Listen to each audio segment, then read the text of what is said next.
Page 176 కొత్త నిబంధన 176 176 page 6వ అధ్యాయము 11వ వచనాన్ని దేవుని వాక్యాన్ని చదువుకున్నాం.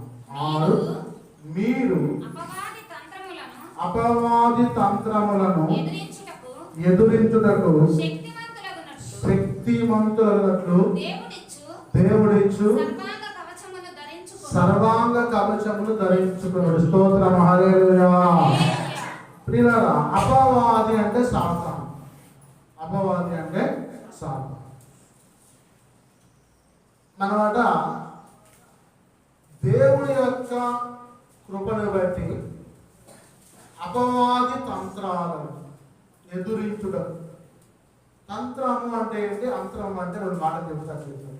తంత్రానికి అంతరానికి ఉన్న తేడా. తంత్రం అంటే మ్యాజిక్స్.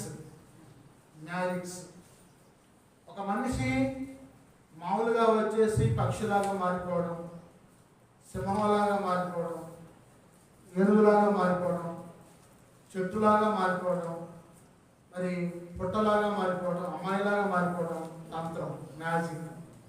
మరి అంతరం అంటే ఒక భయాన్ని, ఆందోళనని తీసివేయడం కోసం మంత్రించి ఏదో ఒక రేపు మీద పెట్టి కడతా ఉంటారు, దాన్ని అంతరంగా అంటారు.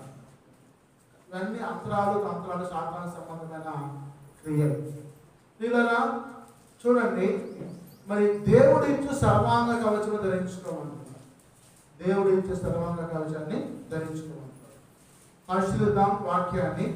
మరి ప్రకటన గ్రంథము 20వ అధ్యాయము 10వ వచనం తీయండి. ప్రకటన గ్రంథము 20వ అధ్యాయము 10వ వచనం. వారిని మోసపరచిన అపవాది అగ్ని గంధకములు గల గుండములో పడవేయబడెను.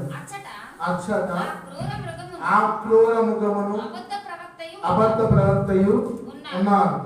వారు యుగయుగములు రాత్రింబగళ్ళు బాధింపబడుతారు. చూసారా, ఇక్కడ సాతాను తంత్రాలకు లోనయ్యేవారు, సాతాను క్రియల్లో బంధించబడ్డవారు యుగయుగాలు కూడా నరకానికి అప్పగించబడతారు. మరి మనం ఎలా రక్షించుకోవాలి?